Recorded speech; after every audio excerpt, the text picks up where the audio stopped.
I thought my son loved me. But one night, I overheard a secret so devastating it shattered my entire world. 15 years of raising him, sacrificing everything, only to hear my boy boast, "She's not my real mom." What did I do wrong? A single sentence whispered in the dark changed everything. Could you forgive a betrayal from your own child? A soft drizzle pattered against the window, each raindrop sliding down the glass like the tears I couldn't shed. Our little semi-detached house on the outskirts of Bristol was eerily quiet, save for the faint creak of the ceiling fan. I'm a 48-year-old mom, sitting in my worn-out armchair, clutching a family photo from a decade ago. In it, my son Charlie, my pride and joy, grins from ear to ear, his dimples deep, leaning into me as if I were his whole world. But tonight, that smile cuts through my heart like a knife. I didn't mean to eavesdrop. Honestly, I couldn't sleep. My aching back and that strong cuppa I had in the afternoon kept me restless. I shuffled out of my room, heading for a glass of water, when I heard Charlie's voice from his bedroom. The door was ajar, a sliver of light spilling onto the carpet. His voice was low, almost a whisper, but every word stabbed me like a blade. "You think I'm daft? I've been playing her for 15 years. She's not my real mom, but she buys it hook, line, and sinker." He let out a cold, mocking laugh, a sound I'd never heard from my boy before. I've known for ages, but I kept up the act. This house, the lot, it'll all be mine one day. I froze outside his door, my feet rooted to the chilly wooden floor, my breath caught in my chest, my hands gripping the armrest so tightly my knuckles turned white. 15 years. I'd raised Charlie since he was a tiny babe, changing nappies, staying up through feverish nights, working my fingers to the bone for his school uniforms, his books, his dreams. And now he calls me her, like I'm some stranger passing by. I wanted to burst in, to scream, to demand why, but my feet wouldn't budge. There was something in Charlie's voice, not just disdain, but a deeper, darker secret, like a void swallowing every precious memory I held dear. What did he know that I didn't? And why was he talking about the house? This place, a modest semi in Bristol's suburbs, is all I have left from my husband, David, who passed away 10 years ago. It's our family's legacy, built on our sweat and tears. I crept back to my room, moving like a ghost. In the darkness, I sank onto the bed, still clutching the photo frame. The faint scent of its old wood mingled with the cheap perfume I've always worn. The one Charlie used to say he loved because it smelled like Mum. Now, even that feels like a lie. I caught my reflection in the mirror, my face gaunt, wrinkles etched deep from years of sacrifice. Where did I go wrong as a mother? Or was this all some cruel charade I never saw coming? The next morning, Charlie acted like nothing had happened. He sat at the kitchen table, munching on toast and Marmite, eyes glued to his phone. "Mom, I'm off to a study group today. Might be back late," he said, his voice as warm and cheery as ever. I nodded, forcing a smile. But in my head, his words from last night played on a loop, like a broken record. I watched him grab his jacket and zoom off on his bike, wondering who is my son, really, and who am I to him? I couldn't just sit there. If Charlie was living a lie, I needed the truth. I rummaged through the old drawer where I keep David's keepsakes. Letters, papers, the wedding ring he used to wear. Something told me the answers were buried in there. As I sifted through, a yellowed scrap of paper slipped out. David's handwriting stark against it. Just one line, but it stopped my heart. "I'm so sorry. Emma, Charlie isn't your son." My husband's confession unlocked a secret far bigger than I could have imagined. If Charlie isn't mine, why is he here? And who's pulling the strings behind this? If you're gripped by this story and want to know what happens next, hit the like button and drop a comment. What should I do about Charlie? Share your thoughts below. The musty smell of old paper and faded ink wafted from the wooden box, as if time itself were whispering secrets I'd never dared to face. I sat on the cold wooden floor of my living room, the dim glow of a table lamp casting shadows over the jumble of papers before me. This box, a wedding gift from my mother-in-law, had once held our family's most cherished keepsakes, handwritten letters from my husband David, family photos, and the wedding ring I stopped wearing after he passed.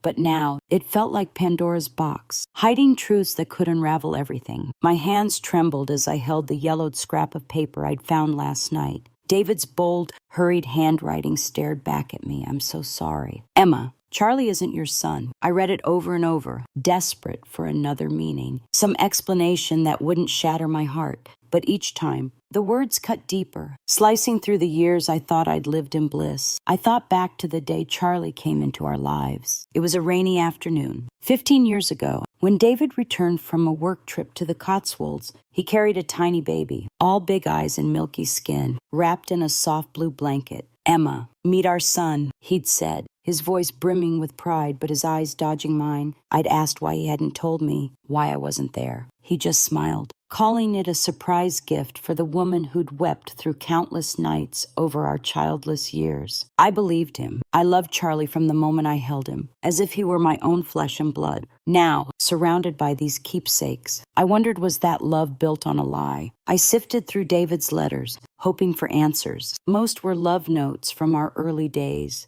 Sweet promises of a future together, a little house, children we'd raise. But at the bottom of the box, I found an unmarked envelope. Inside was a single sheet, written in an unfamiliar hand, not David's. It read, "David, you swore to keep your promise. Don't let her know the truth about the boy." My heart pounded. Who was her and what promise? I racked my brain, searching for clues in fragmented memories. Had David ever mentioned another woman? Had he ever acted oddly? There were late nights, hushed phone calls in the corner of the house, his voice low as if afraid I'd overhear. I'd chalked it up to work stress, but now I wasn't so sure. I stood and stepped onto the balcony, where David's old rose bushes stood wilted and neglected. The cool Bristol night carried a damp chill, tugging at my hair and sending shivers down my spine. I gazed down the quiet street where Charlie had sped off on his bike that morning. He'd still called me Mom, still smiled, still ate the bacon sarnie I'd made him. But now, every gesture felt like a carefully rehearsed performance. He knew I wasn't his real mother, so why was he still here? And why was he talking about the house? I went back inside, determined not to let my emotions take over. If Charlie had been deceiving me for 15 years, I wouldn't let him manipulate me any longer. I grabbed my phone and dialed Sarah, my uni mate, the only person I trusted to help. Sarah, a sharp-witted former solicitor, always had a knack for digging up secrets others wanted buried. When she answered, her warm voice steadied me, "Emma. It's late. Why do you sound so shaken?" I spilled everything.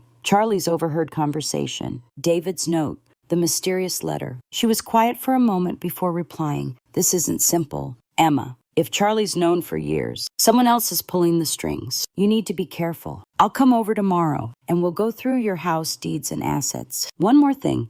Do you remember anything about another woman tied to David?" Her question stopped me cold. A faint memory flickered.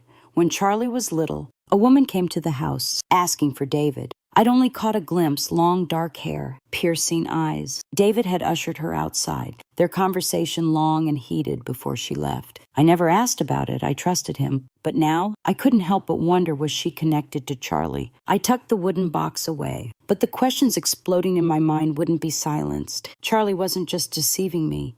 He was part of something bigger, tied to David's past and perhaps to a woman I'd never known. I stared out the window, the rain still falling relentlessly, and made a vow if Charlie wanted to play this game, I'd play it to the end. But first, I needed the truth, the whole truth. The morning sun slipped weakly through the curtains, casting a pale glow over the kitchen table where I sat with a cold cuppa. The rich aroma of my usual brew usually calmed me, but today it only churned my stomach. I stared at the empty chair opposite, Charlie's spot, and felt an invisible chasm growing between me and the boy I once thought was my entire world. His words from that night, David's scribbled confession, and the mysterious letter in the wooden box swirled in my mind like puzzle pieces that refused to fit. I hadn't slept a wink. Torn between rage and heartbreak, part of me wanted to confront Charlie right then, to scream that I knew everything. But another part, buried deep in my heart, was still the mom who couldn't believe the boy she'd raised could be so cold. I kept asking myself, if Charlie isn't my son, why do I still love him? And if he's known the truth for years, why does he still call me Mom with that fake smile? The doorbell snapped me out of my thoughts. Sarah stepped in, clutching a battered leather briefcase, her sharp eyes tinged with concern. "Emma, you all right?" she asked, resting a hand on my shoulder. I shook my head, words failing me. She sat down, opened the briefcase, and pulled out a stack of property deeds and David's will, which she'd helped me store a decade ago. "I've had a look," she said, her voice low. "This house, the plot in Bristol, is in your name and Charlie's. But there's something odd. David set up a small trust fund with Charlie as the sole beneficiary to be accessed when he turns 25. How old is Charlie now? 24, I croaked. He's nearly there. My heart raced. A trust fund? David never mentioned it. Why was it only in Charlie's name, not mine? Sarah nodded, reading my thoughts. I'll get a maid at the bank to dig into this fund. But Emma, brace yourself. If Charlie knows about it, and if he's been planning this for years, this isn't just deceit. He might be biding his time to make his move. I nodded, but my mind was a mess. I didn't just want the truth about Charlie. I needed to know about David. What had the man I loved, the man I trusted, hidden from me, and that mysterious woman from my memory, the one with the piercing eyes who came to our door? How did she fit in? I felt like I was standing before a locked door, each clue only raising more questions. Sarah suggested I keep tabs on Charlie, but discreetly. Don't let him suspect you're on to him, she warned. If he knows you're digging, he'll cover his tracks better. Do you know who he hangs out with? Any odd behavior. I thought of the nights Charlie came home late, his phone always locked, and the hushed calls he took in the corner of the house, whispering just like David used to. It hit me I didn't really know Charlie. Not the way a mom should know her son. I decided to act. That afternoon, while Charlie was still out, I slipped into his room. The faint smell of cheap aftershave mixed with the sweat on his jacket slung over a chair. I opened his desk drawer, where he kept his papers, a few receipts, cinema tickets, and then I found it, a business card. It read Clara Thompson, property solicitor, with a phone number and an address in central Bristol. My pulse quickened. Why was Charlie in touch with a property solicitor? Was he plotting to sell this house, the home David and I had poured our hearts into building? I snapped a photo of the card, my hands shaking so much I nearly dropped the phone. As I put everything back, I heard the familiar rumble of Charlie's bike outside. He was home. I shut the drawer and slipped out, my heart pounding like I'd just committed a crime. Charlie walked in, hair damp from the rain, flashing that bright smile. "Mom, I'm starving. Got anything to eat?" he asked, his voice as carefree as ever. I forced a smile, muttering about a bacon sarnie,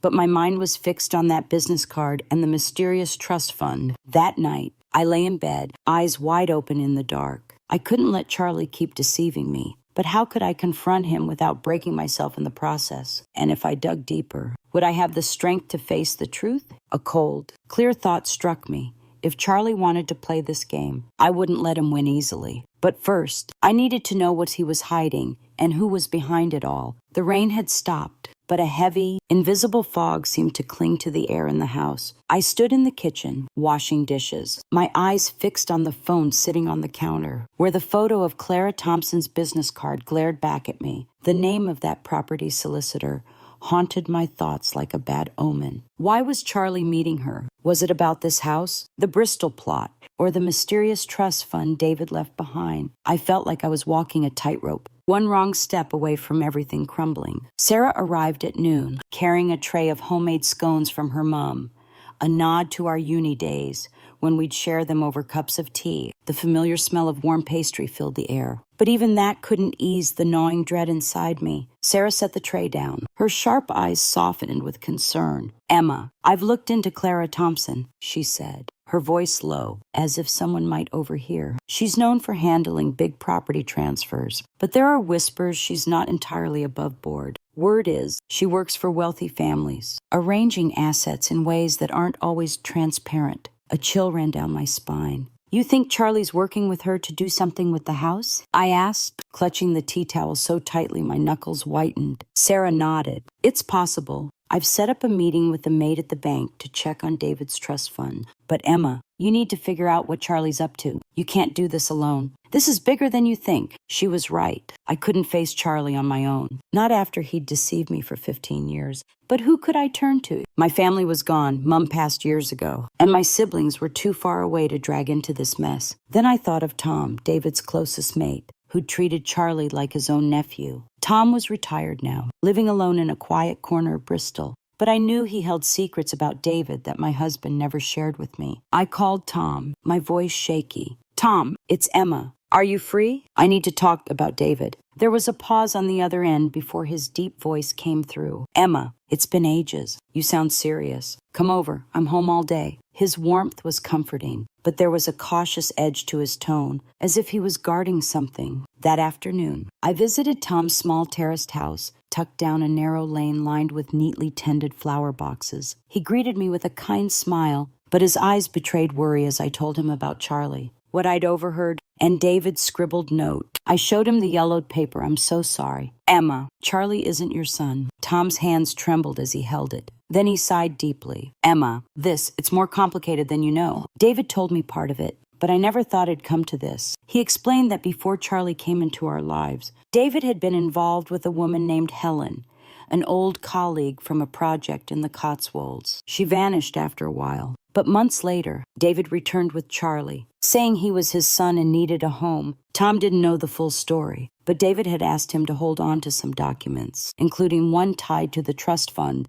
David said it was to protect Charlie. Tom said, but I always sensed something was off. He didn't want you to know about Helen, and I respected that. But now you need to see those papers. Tom led me to his study, unlocking an old metal cabinet to retrieve a thick envelope. Inside were documents about the trust fund, a hefty sum in an international bank, accessible only to Charlie when he turns 25. What stopped me cold was the signature below, not just David's, but one from a Helen Nguyen. Was Helen the woman from my memory, with those piercing eyes at our door? And was she connected to Clara Thompson, the solicitor Charlie was meeting? My head spun. Tom rested a hand on my shoulder, his voice steady. Emma, I'll help you, but you need to be careful. If Charlie's working with someone to get that fund, or worse, your house, he's not acting alone. You need a plan. I nodded, torn between gratitude and fear. Tom, with his wisdom and discretion, was an ally I hadn't expected. But I also realized the truth I was uncovering wasn't just about Charlie. It was tied to darker secrets in David's past. As I left Tom's house, night had fallen. I clutched the envelope, my heart pounding. My next step was clear: follow Charlie and find out what he was doing with Clara Thompson. But deep down, another question gnawed at me.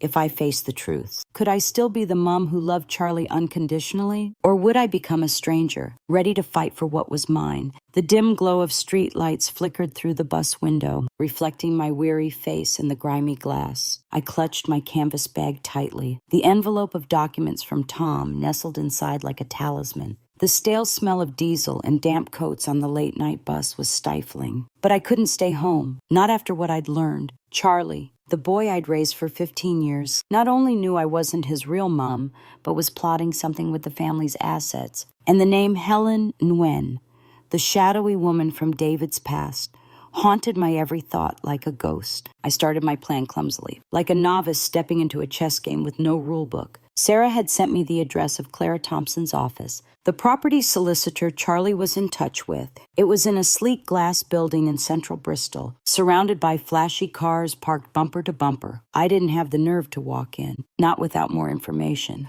Instead, I decided to follow Charlie. If he was meeting Clara, I needed to know why. That afternoon, I pretended to pop out to the shops to leave before Charlie got home. I lingered at a corner cafe opposite our house, where I could watch him without being spotted. The rich scent of roasted coffee mingled with the exhaust fumes, reminding me of mornings when David would take me for a pasty and a cuppa. Back when life felt simple. Now, here I was, skulking like a thief, spying on the son I'd once cherished. Charlie appeared at dusk, speeding out of the gate on his bike, his black rucksack slung carelessly over one shoulder. I hailed a taxi, asking the driver to keep his distance. "Don't let him see us, please," I said, my voice trembling. The driver nodded, asking no questions, but his glance in the rearview mirror made me flush with shame. Me, a mum, tailing her own son like some detective in a gritty drama. Charlie pulled up at a posh cafe in the city center. Not the kind of student hangout I'd expected. He glanced around, as if checking for prying eyes, before sitting at a table with a woman, even from across the street, through the cafe's glass front. I knew it was Clara Thompson. She was about 40, with sleek, curled hair and a sharp black blazer, exuding polished confidence. Charlie said something, sliding a stack of papers across the table. She nodded, jotting notes in a small pad. My heart pounded. What were they discussing? The house, the trust fund, or something bigger? I wanted to barge in, to scream and shatter their meeting.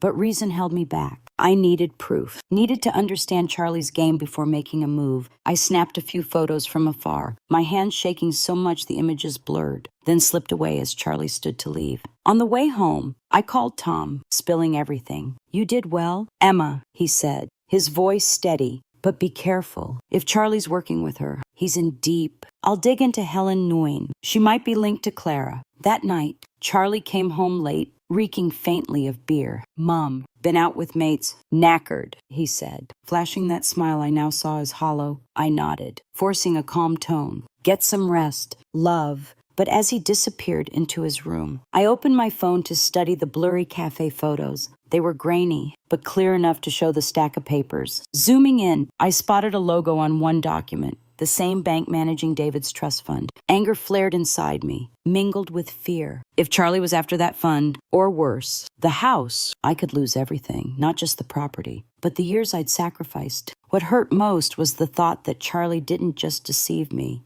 He didn't even see me as his mom. I sat in the living room, clutching the family photo frame, feeling the invisible cracks in its wooden surface. The cheap perfume I always wore now turned my stomach, a bitter reminder of my own naivety. I couldn't stop now. The plan was in motion, and though my heart was breaking, I had to keep going. But then, as I checked my bag to stow my phone, I found a small scrap of paper I hadn't noticed before, in scrawled handwriting, neither Charlie's nor David's. It read, "Don't trust the lad. He knows more than you think." My heart stopped. Who left this note? And what did they know about Charlie that I didn't? The faint glow of my phone screen cut through the darkness, illuminating the scrap of paper with its scrawled warning, "Don't trust the lad. He knows more than you think." I sat in the old armchair, gripping the note, feeling the floor crumble beneath me. The musty scent of the wooden photo frame on the table mingled with the damp air of the room, choking me. Who slipped this note into my bag? Was it a warning or a cruel prank? And most importantly, what was Charlie hiding that this stranger knew? And I didn't. The next morning, I tried to act normal as I prepared breakfast. The sharp clack of the knife slicing through bread echoed, each cut slicing into my heart. Charlie sauntered into the kitchen,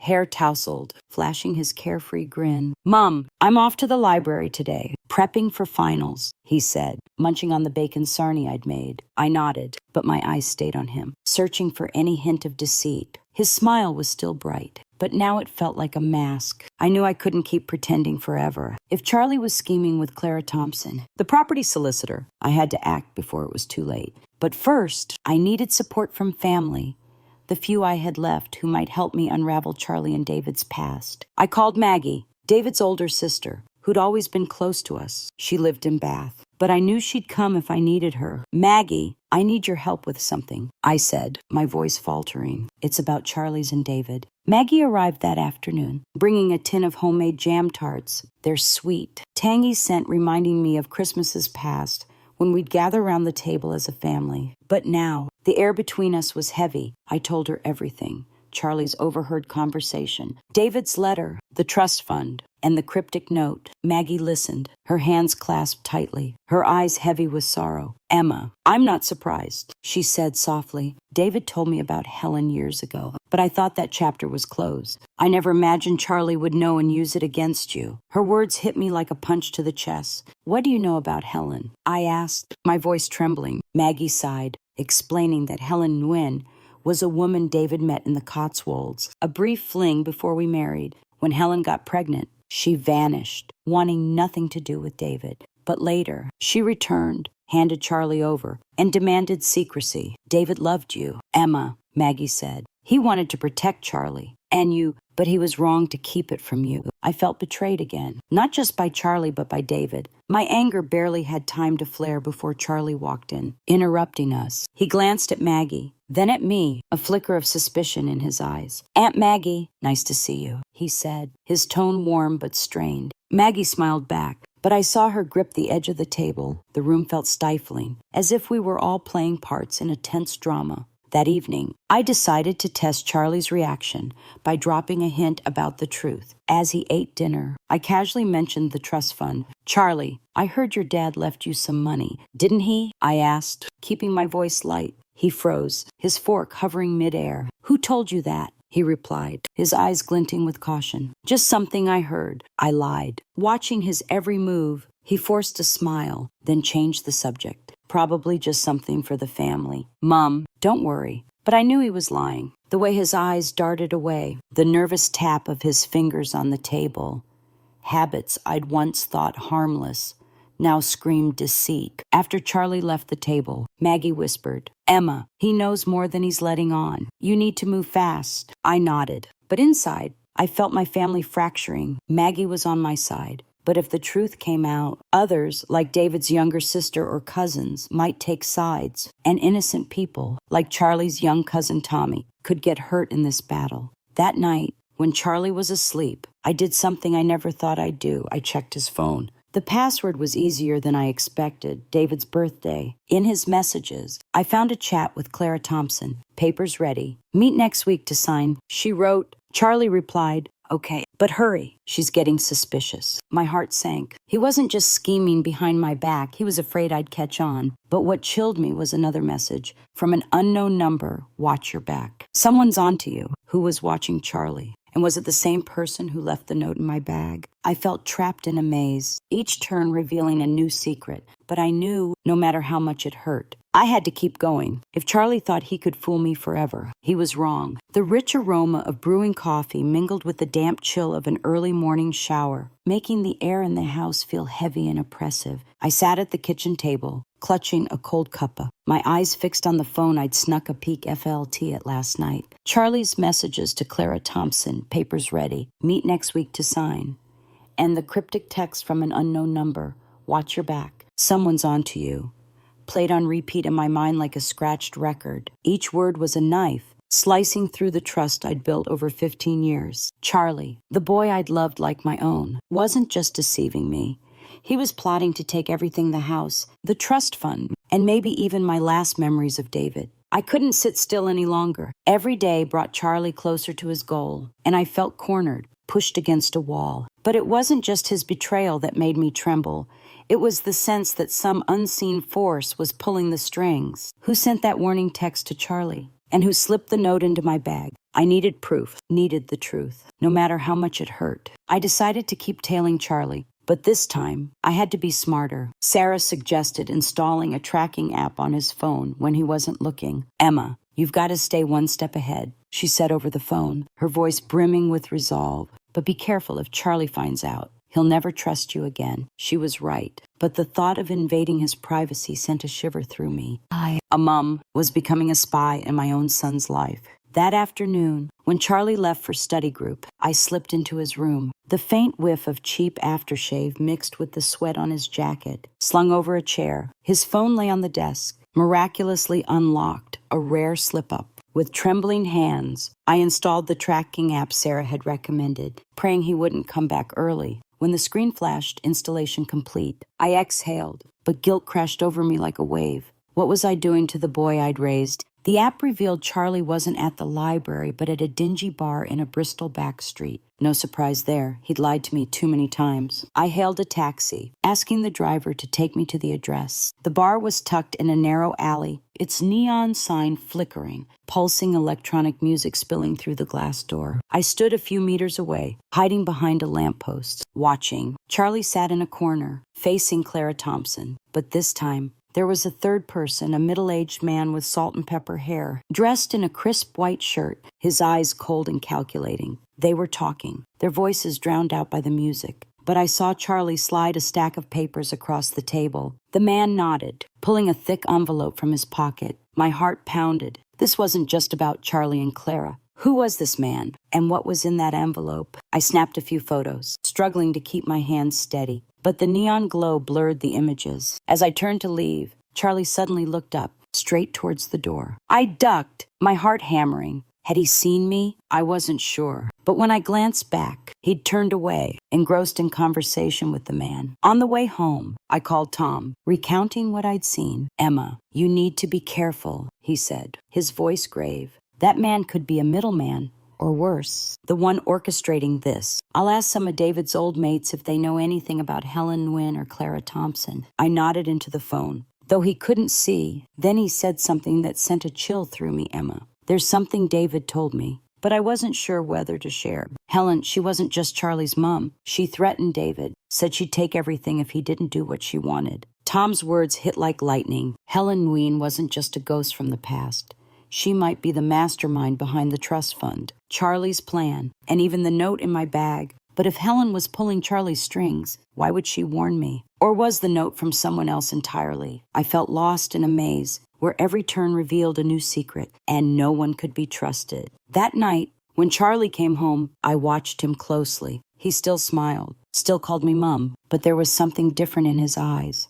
A flicker of suspicion, as if he knew I was onto him. Mom, you okay? You look knackered, he said, his voice sweet but icy. I nodded, forcing a smile. But as he turned away, I saw him check his phone, then type a message. My tracking app lit up, showing he'd sent our home's location to an unknown number. My heart stopped. Did Charlie know I was watching him? And if he did, what was waiting for me next? The faint smell of frying oil lingered in the kitchen, mingling with the damp chill of a Bristol evening. I sat in the old armchair, clutching the family photo frame, my fingers tracing David's smile as if I could summon some warmth from the past. But what I knew now, Charlie's text, his meeting with Clara Thompson and the mysterious man, Tom's revelation about Helen Nguyen, left me feeling like I was standing on a minefield. Every step could blow everything apart. Charlie had sent our home's location to an unknown number. Did he know I was onto him? Or was it a chilling coincidence? I couldn't wait any longer. Tonight, I had to confront him. I waited until Charlie got home. Around 10 p.m., the familiar rumble of his bike sounded outside, followed by his footsteps on the wooden floor. He walked in, shirt damp with sweat, flashing that smile that now sent shivers down my spine. Mom, I'm back, knackered today, he said, tossing his rucksack onto a chair and heading to the fridge for a drink. I took a deep breath, steadying my voice. Charlie, sit down. We need to talk. He froze, glass in hand, a flicker of wariness in his eyes. What's so serious? Mom, he asked, sitting across from me. The yellow glow of the ceiling light highlighted his dimples. Once the mark of my little angel, now just a stranger's face. I summoned every ounce of courage, setting the photo frame on the table. Charlie, I know what you said about me. I overheard your call that night. You said I'm not your real mom, that you've been deceiving me for 15 years. The room seemed to freeze. Charlie stared at me, a flash of panic crossing his face before he regained his composure. Mom, you've got it all wrong. I was just messing about with mates. Don't take it to heart, he said, his voice smooth but strained. I shook my head, gripping the table's edge. Don't lie to me. Charlie, I know about the trust fund, about Clara Thompson, and the papers you took to her. What are you planning with this house? Silence fell, heavy and suffocating. Charlie's eyes darkened, as if the last mask had slipped. You've been snooping, haven't you? He said, his voice low and sharp. You've got no right to pry into my life. This house, that fund, Dad left them to me. You're just... He stopped, as if catching himself, but his unfinished words stabbed my heart. Just what? Charlie, I asked, my voice trembling. Just the woman who raised you, loved you, sacrificed for you for 15 years. When did you find out I wasn't your real mom? And who told you? Tears threatened, but I held them back. I wouldn't let him see me weak. Not now. Charlie stood, turning to the window, his back to me. I've known since I was 15, he said, his voice flat. Someone found me, told me the truth about you, that you're not my real mom. But I didn't care. You raised me, and I'm grateful. But Mom, I've got a right to live my own life. Don't I? His words were a slap, both tender and cruel. I wanted to ask who someone was, but then he turned, his eyes cold. Stop digging. Mom, some things you're better off not knowing, for both our sakes. His words carried a veiled threat. A chill ran through me, but anger surged. Charlie, you think you can fool me forever. I've seen your texts with Clara Thompson. I know you're after the trust fund, maybe even this house. Tell me who's behind you. Helen Nguyen. I was almost shouting, unable to hold back.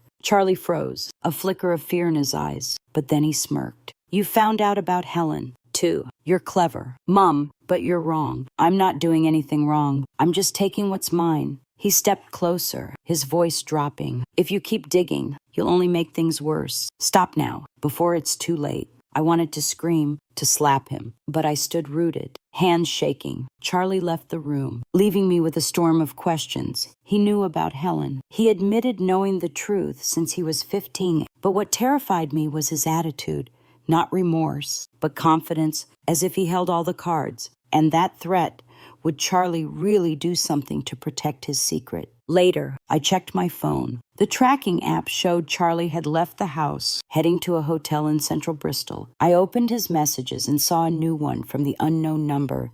Meet me tonight. She knows too much. My heart stopped. Whoever was behind Charlie knew I was investigating, and they were planning to deal with me. But what scared me most was a sudden thought: if Charlie wasn't acting alone, who was I really up against? The acrid smell of exhaust fumes and the damp residue of last night's rain clung to the air, as if Bristol itself were suffocating alongside me. I sat in the living room, the dim yellow glow of the lamp casting shadows on the family photo frame, where Charlie's smile now felt like a cruel reminder of his betrayal. Last night's confrontation with him echoed in my mind, his cold eyes, his veiled threat, and his mention of Helen Nguyen. "You're wrong," he'd said. But I knew he was hiding something bigger. The last text on his phone, "She knows too much," sent shivers through me. Who was pulling Charlie's strings? And why did I feel like I was being hunted in my own home? I couldn't stay still. The tracking app showed Charlie at a swanky hotel in central Bristol, a place he had no business being. I wanted to follow, but after his threat, I knew I had to tread carefully.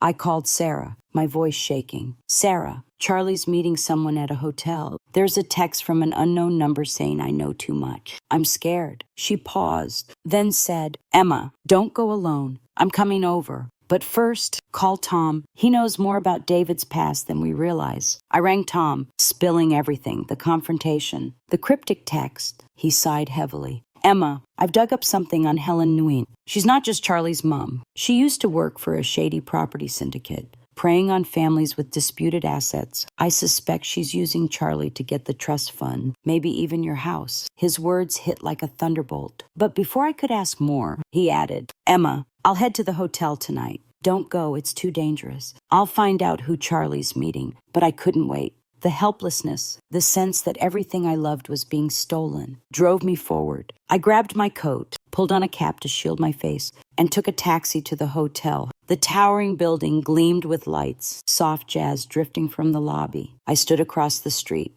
tucked behind a pillar, watching. Charlie stepped out of the lift, joined by Clara Thompson and the salt and pepper-haired man I'd seen at the bar. Then, another figure appeared, stopping my heart. It was a woman, about 40, with long dark hair. Dressed in a sleek navy dress, she approached Charlie, resting a hand on his shoulder, her eyes sharp but her smile soft. I knew her instantly, the woman who came to our house over a decade ago, talking to David in the garden with a glare full of resentment. Helen Nguyen, Charlie's real mother, now standing before him, a ghost from the past brought to life. I snapped photos, my hands trembling so much I nearly dropped the phone. They spoke briefly, then moved to a private meeting room in the hotel. I wanted to storm in, to confront Helen, but reason held me back. I needed to know their plan. I sent the photos to Tom with a frantic message. "Tom, Helen's here. She's with Charlie." He replied instantly, "Emma, get out of there. She's more dangerous than you think." "I'm on my way." Before I could leave, a man in a dark suit approached me. "Mrs. Emma, is it?" he said, his voice low and chilling. I froze, rooted to the spot. "Who are you?" I asked, trying to sound calm. He gave a thin smile. "You don't need to know, but I'd advise you to stop meddling. Some things you're better off leaving alone." He turned and melted into the crowd, leaving me with a racing heart and a burning question.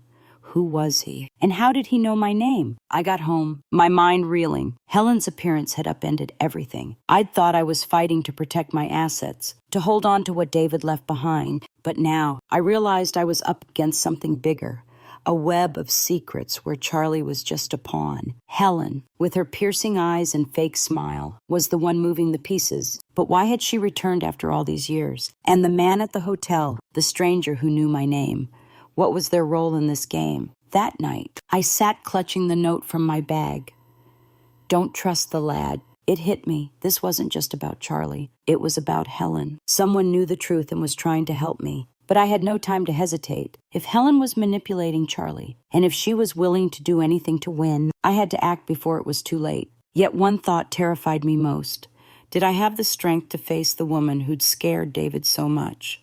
He hid her from me for 15 years. 3 weeks had passed since that night at the hotel, but the unease clung to me like a shadow. Our little semi-detached house in Bristol, once filled with warm memories of David and me, now felt as cold as a tomb. The faint smell of old wood from the floorboards and the lingering scent of a chippy tea in the kitchen felt alien. I'd taken action, and the consequences were staring me in the face, like cracks in the walls of my family that could never be mended. After seeing Helen win at the hotel, I couldn't sit idle. With Tom and Sarah's help, I'd gathered enough evidence to counter Charlie and his scheme. I hired a solicitor, Mr. Harris, who specialized in property disputes. He reviewed the trust fund documents and David's will, then said, "Emma, the trust is only valid if Charlie's the rightful beneficiary. If you can prove he's been deceiving you and manipulating assets, you could ask the court to void it." I nodded, but my heart wavered. Voiding the trust meant severing my bond with Charlie, the boy I'd loved more than myself. I acted discreetly. I sent an anonymous letter to the bank managing the trust, revealing that Charlie was working with Clara Thompson to transfer assets unlawfully. I included evidence, photos from the bar meeting, Charlie's texts, and details about Helen Nguyen from Tom. The bank responded swiftly, freezing the trust for investigation. When Charlie found out, he stormed home, face flushed, eyes blazing. "What did you do to my fund?" he shouted, losing control for the first time. "You think you can steal what Dad left for me?" I stood my ground, heart pounding, but my voice was ice. "Charlie, you chose to lie to me. I'm only protecting what belongs to this family." He glared at me, his eyes a mix of fury and pain, then slammed his fist into the wall, leaving a dent in the white paint. In that moment, I realized my actions hadn't just hurt Charlie. They'd shattered what little connection remained between us. The family began to fracture. Maggie, David's sister, called me, her voice heavy with disappointment. "Emma, I get why you did it, but Charlie's still David's flesh and blood. You can't take everything from him." David's younger sister and cousins started to distance themselves, some whispering that I was too harsh, that I had no right to judge a boy raised on lies. Little Tommy, Charlie's cousin who used to cling to me at Christmas, now looked at me with wary eyes, as if I were a stranger. I was changing too. Each morning, the mirror showed a worn woman with deeper lines and tired eyes. I'd thought stopping Charlie would feel like victory, but instead, I felt hollow. The house was still mine, the trust fund frozen. But I'd lost Charlie, not just as a son, but as a piece of myself. I wondered, had I gone too far? Was I protecting my family, or just avenging my own pain? One evening, Tom came over, bringing a bottle of David's favorite whiskey. We sat on the balcony, where his wilted rose bushes stood silently. "Emma, you did right to protect what's yours," he said, his voice low, "but you've got to live with the fallout. Charlie's not all bad. Maybe he's just Helen's pawn." His words stopped me cold. I thought back to Charlie's outburst, not just anger but desperation in his eyes. Had I been wrong to see him as the mastermind? That night, I got a text from an unknown number. "You won. But at what cost?" My hands trembled as I stared at the screen. It wasn't from Charlie or Clara. I had a sinking feeling it was from Helen, the woman who'd vanished after the hotel meeting. What chilled me more was another note, slipped under the door the next morning, in the same scrawled handwriting as before. It read, "The game's not over. Watch your back." I stood frozen, feeling invisible eyes watching from the shadows. Helen was still out there, and she wasn't done. But this time, I wasn't sure I had the strength to keep fighting. The faint scent of incense wafted from David's shrine, mingling with the damp air of a Bristol morning. I stood before his photo, lighting a stick, staring at his gentle smile that now only deepened my heartache. A month had passed since the trust fund was frozen, and Charlie barely spoke to me. Our little house, once alive with laughter, now echoed with the creak of the ceiling fan and heavy silences. The cryptic note, "The game's not over. Watch your back," still sat in my bag. A chilling reminder that Helen Nguyen, or someone out there, was still watching. I wanted to mend our family, to reclaim a flicker of the old days. But every step I took hit new barriers. Maggie called a few times, her voice thick with worry. "Emma, you need to talk to Charlie. He's staying with Auntie June, but he's not okay. He's angry, but I can see he's hurting too." Her words stung. I thought I was the only victim in this mess. But now I saw Charlie was wounded too. A boy raised on secrets, manipulated by the adults he trusted. I decided to visit Auntie June's place in a quieter part of Bristol, where Charlie was staying. The narrow street was filled with the smell of baking bread and the chatter of kids playing. But the mood shifted when I stepped inside. June greeted me with a strained smile. while Charlie sat in a corner, eyes glued to his phone, refusing to look up. "Charlie, we need to talk," I said, my voice soft but firm. He didn't respond, just tapped his fingers on the table, a habit I once found endearing, now a dagger to my heart. "June, can I have a moment alone with him?" I asked. She nodded, leaving the room, her eyes full of concern. I sat across from Charlie, taking a deep breath. "Charlie, I'm sorry," I began, my voice trembling. "I didn't want things to go this far. I just wanted to protect what your dad left us. But I've hurt you." He looked up, his eyes a mix of anger and pain. "Sorry," he said, his voice hoarse. "You froze my fund, you dug into my life, and now you're sorry. Do you know how that feels?" "Mom," his words hit like a fist. I wanted to hug him, to say I still loved him despite him not being my own. But I just sat there, gripping the chair. "I know you're hurting too," I said, "but you lied to me. Charlie, you knew I wasn't your real mom, yet you let me believe you loved me. What are you doing with Clara Thompson?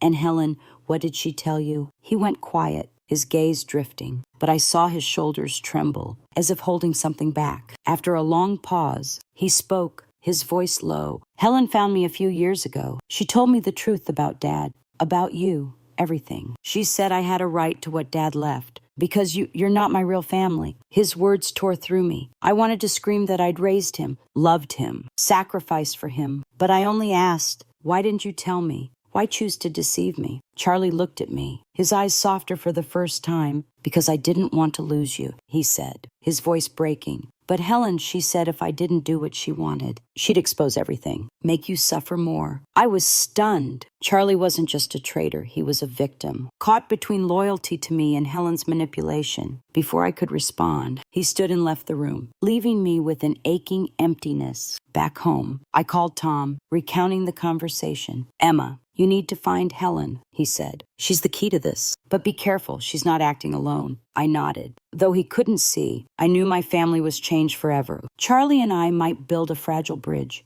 but it would never be as strong as before. The barriers, distrust, pain, and Helen's shadow loomed between us. That night, checking the letterbox, I found an unmarked envelope. Inside was an old photo of David and Helen Nguyen, hand in hand, beaming. On the back, in a handwritten scrawl, "Ask Tom about this day." My heart raced. What did Tom know that I didn't? And why was Helen still playing this game, even when I thought I'd won? The faint scent of incense drifted from David's shrine, mingling with the aroma of brewing coffee in the kitchen. I sat in the old armchair, clutching the family photo frame, my eyes lingering on Charlie's smile, now just a memory. 2 months had passed since our talk at Auntie June's, and the mysterious photo with the note, "Ask Tom about this day," still haunted me. Our little house in Bristol, once a warm haven, felt like an empty shell, filled with cracks that could never be mended. I'd fought to protect it, to hold on to David's legacy, but now I wondered, was it all worth it? After the photo, I called Tom, my voice shaking as I told him about it. He was quiet for a long moment, then sighed. "Emma, that day it was before you married David. He and Helen were in love, but she left when she found out she was pregnant.